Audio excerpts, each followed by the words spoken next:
मंदिर की आत्मा। गांव बापस्ती की पहाड़ी पर एक मंदिर था जो कई वजहों से प्रसिद्ध था। बापस्ती के परिवारों में आपसी सौहार्द बना हुआ था। इसकी वजह उस मंदिर को ही बताया जाता है। अरे ओ विमला, ये इस मंदिर की कहानी क्या है रे? अरे ये मंदिर इस गांव के लिए बहुत ही शुभ है। अरे शुभ तो है, तो फिर भी लोग इस मंदिर से दूर क्यों रहते हैं? ये इतना वीरान क्यों रहता है?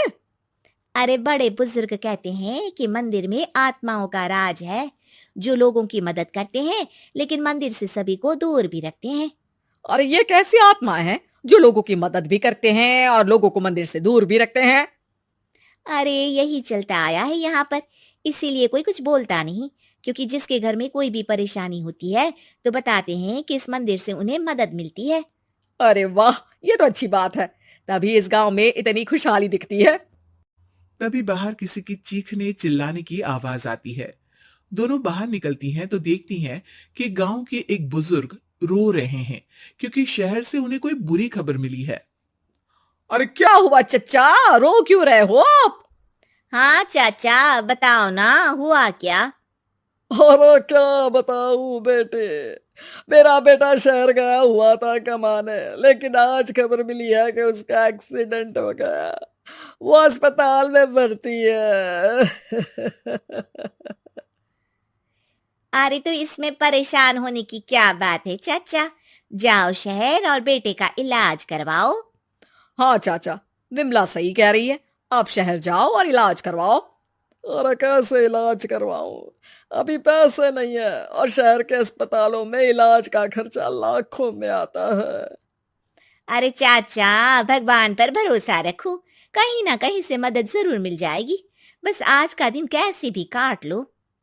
अरे अब तो बेटा थोड़ा समय काटना भी मुश्किल होता जा रहा है। देख कमला, तू ही समझा चाचा को। अरे पैसों का कहीं ना कहीं से इंतजाम तो जरूर हो जाएगा। अरे चच्चा, जब विमला कह रही है तो थोड़ा उस पर भी भरोसा रखो। चलो आपको घर छोड़कर आ जाती हूँ।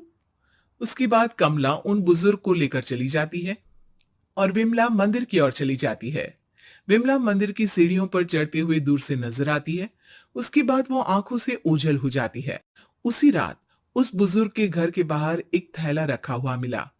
बुजुर्ग उस थैले को देखते ही चौंक पड़ा क्योंकि उसमें 5 लाख रुपए रखे हुए थे। वो बुजुर्ग सुबह दौड़ा दौड़ा गांव के दूसरे बुजुर्गों के पास गया। अरे मंगल भाई सुनो, मेरे घर के बाहर ये पैसों से भरा बैग रखा हुआ मिला है। अरे किसका है ये भाई? अरे भैया, मुझे क्या पता। तभी उधर से कमला और विमला निकलती हैं। अरे बेटा सुन तो, देख ये क्या रखा हुआ था मेरे घर के सामने। कमला और विमला हैरानी से देखती हैं। अरे वाह, देख विमला, तूने कहा था ना कि कोई ना कोई मदद जरूर करेगा। अरे भगवान सबकी मदद करते हैं, ये पैसों की मदद भी भगवान ने ही भेजी है। और क्या। अब चच्चा सोच क्या रहे हो, शहर जाओ और बेटे का इलाज करवाओ। ठीक है बेटियों, जो तुम कहो। चलो निकलता हूँ शहर बेटे का इलाज करवाने के लिए। अरे विमला, एक बात तो बता, ये इन्हें मिले तो कैसे मिले पैसे? अरे मैं ना कहती थी कि ये मंदिर सबकी मुसीबतों में मदद भेजता है। अरे वाकई बड़ी पुण्य आत्मा है मंदिर में। सो तो है, लेकिन उनके बारे में लोगों को कम ही पता है। अच्छा, और तुम्हें क्या पता है? अ, जितना पता था वो तो बता दिया। ना रे ना, मैं नहीं मानती, तू कुछ तो छिपा रही है। अरे कुछ ना छिपा रही, जो पता था वो बता दिया। मंदिर से लोगों को मदद मिलती है, बस इतना ही पता है।